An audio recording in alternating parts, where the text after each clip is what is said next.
Hey everyone, Mango here, giving you guys a quick tour of Iron Grip Marauders. It is a free-to-play, browser-based game. You can run it off the Steam browser, you can run it off of whatever browser of your choice. If you sign up for it through Steam before October 30th, you will get Jasmine's goodies, and it's a nifty little Steam special pack just for the Steam members.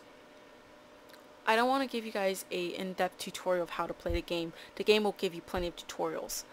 Instead, I want to give you guys some tips that I wish I had known when I first started, so hopefully it will help anyone who starts new. The story is, it's time of war and you're a marauder and you are building your own army, you're researching and upgrading your units, you're going out and you're doing raids and you're smuggling and you're building your wealth and building a better army, so on and so forth.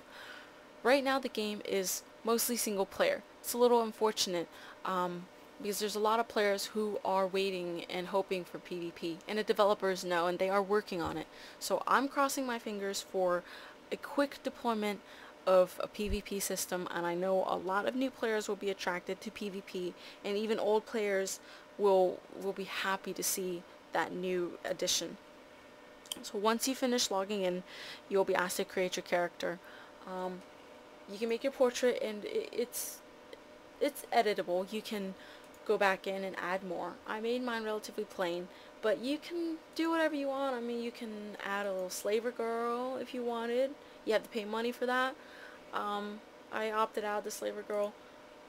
But yeah, once you make your character, you will then be taken by the game through a series of tutorials. And know that the tutorial section is a little bit buggy, and everyone mentions that when they first start. Just try to work your way through it. Sometimes it's a little bit slow to respawn, or some of the boxes are covered up. There's usually more than one way to get around to a view. So if you have a tutorial box open here and you keep clicking, like you keep asking to collect reward and it doesn't work, you can try coming to the side here where it lists all your missions and try and click through it from here and see if you can't grab a collect reward button from here.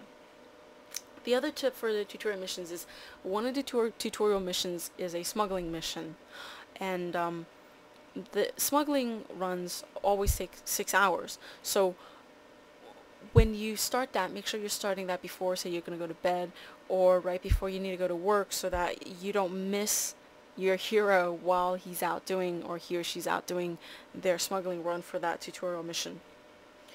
You start with 2 heroes. You start with Vancer and you start with Emilia. These are your 2 heroes to begin with. Now you need a hero every time you want to go out to do a raid or you want to do a boss fight. You must take a hero with you, and once you commit them to a fight, they will be busy until that fight ends. Like after your tutorials, you'll get a series of trader quests. On the 4th trader quest, you'll get Herald. He's pretty useful for just sending him out to do more smuggling runs. If you don't want to use your combat heroes to do the smuggling, Herald's the one that's perfect for that. So the thing about your heroes and your character that you want to be careful of is that your heroes are the ones that determine the deployment capacity you have for every fight. If your hero is level 3, like mine, you get 435 deployment points, so that dictates how many units you can send out on a raid. As you level up, your character, like my character right now is level 7, and as I level up more and more, all the missions that I end up going out to do, the difficulty level, will match that. So here, this is level 7. This one is actually level 8. So you want to be careful. If you don't want to level up your main character, but you want to increase the level on your heroes, there is a way. You can go here and you can go to your hero and you can say training. The tutorials should then take you through and teach you how to use your engineering bay, use your training facility to make more units.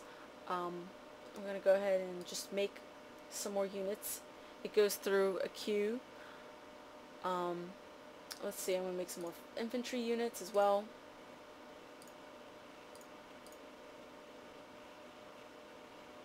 Oh, I don't have enough storage. Anyways, that's a perfect segue into my storage. So from your storage view, you can see all the units you have and the items that you have. You can also see your upgrades view. The thing about the upgrades that I hear is that there are a couple that don't really matter. The storage one really doesn't matter unless you need the space to be able to deploy multiple armies at a time. I did, however, put in a couple of points into engineering and training because that reduces the production cost of building those army units. And the thing about the units is once you lose them in a raid, you lose them for good. Once you've made units for your army, I don't recommend selling them because apparently you only get like 20% of your resources back. Most of the time, I will take them out into the field and I'll just use them as cannon fodder to bait out the enemy.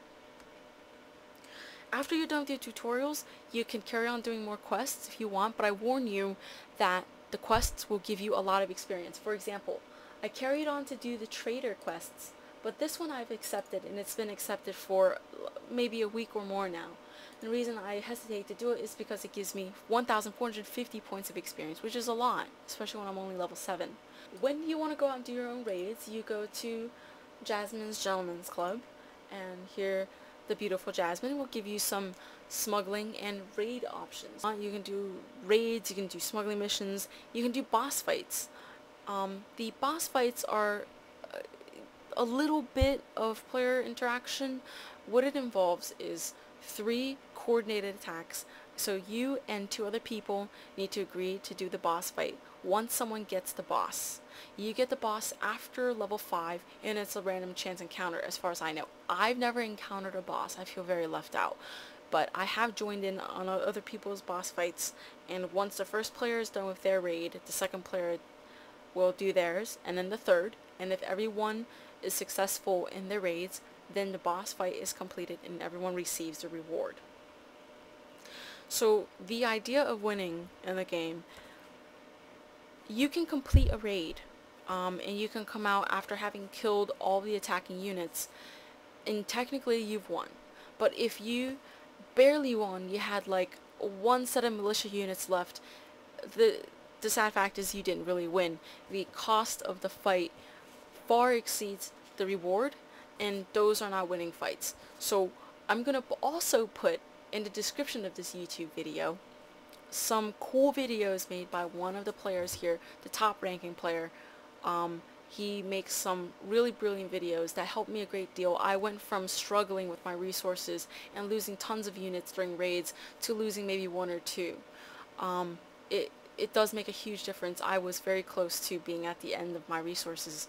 So check those out too. I recommend them highly.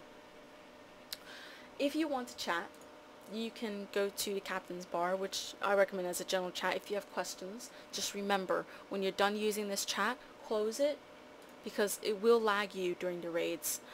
So right now, I'm going to take us out very quickly on a raid that I've already accepted. The thing to note is that the AI will deploy units to counter whatever you deploy. Okay, let's go with that. Once you're done choosing your army, you can hit ready and start battle.